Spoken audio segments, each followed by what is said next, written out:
the decarbonization agenda. Still on that, Africa Climate Summit has entered the third day today, with leaders expected to deliver their final submissions, christened the Nairobi Declaration. But even as the leaders demand for payment for the loss and damages, are African leaders right to demand for financing and funding from the Global South? Dennis Aseto has more. As the Africa Climate Week enters the third day today, leaders will be taking to the stands to take the Nairobi Declaration today. What will they agree on? But even as they have that discussion and coming up with a declaration, we continue to ask, is Africa ready and on the right path in demanding for payment and damages as we move forward? But just to put this into context, I will be having this conversation with Nixon Jenga, an expert who will be taking us through this matter. Africa is right in every way because it is the least polluter. The greenhouse gases that contribute to global warming, Africa just plays 4%.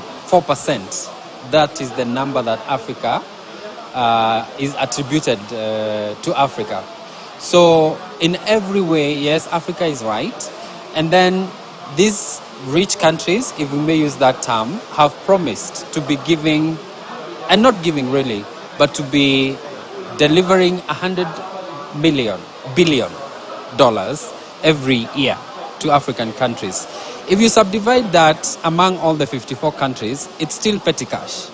And so the fact that they have not even shown interest to give this money to African countries, which are the most affected by climate change effects, then it shows that Africa needs to amp this and take it to the next level.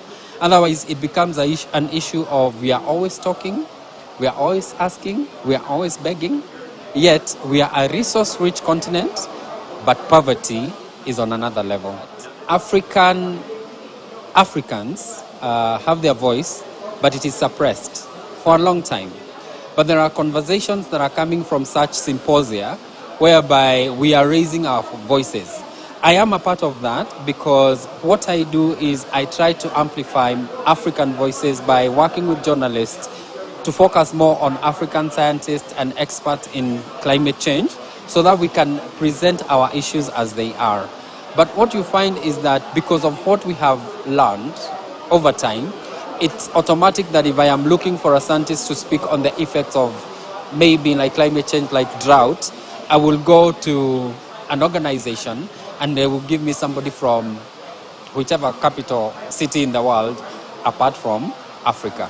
And so you find that our voices have been suppressed and that limitation has really made it difficult for us to experience and to push for change as it should be. Because when somebody speaks on your behalf, there are things that they will omit, maybe because they are offensive. There are things they will say, hey, those are not as important. But then, because it is me who is here, this is my voice and this is what I believe should be heard. You asked another one on whether these voices are being pushed. Yes, everybody has an interest in this. If you look at the end goal, it's about business. It's money changing hands. And then it's about creating jobs. It's about all those things. So how do we make Africa productive instead of always being the recipient of aid, of manufactured goods from China and every other country? And we are not producing that. Not because we do not have the capability, but because somewhere along the way, we have become so limited, even in our policy making, that we do not see anything wrong with this. And so I would say that the beneficiaries of the inefficiencies in the systems, in production, in communication and all that, those are the people who are pushing this agenda. If you look at the climate change discussion over like the past 10 years, you will find that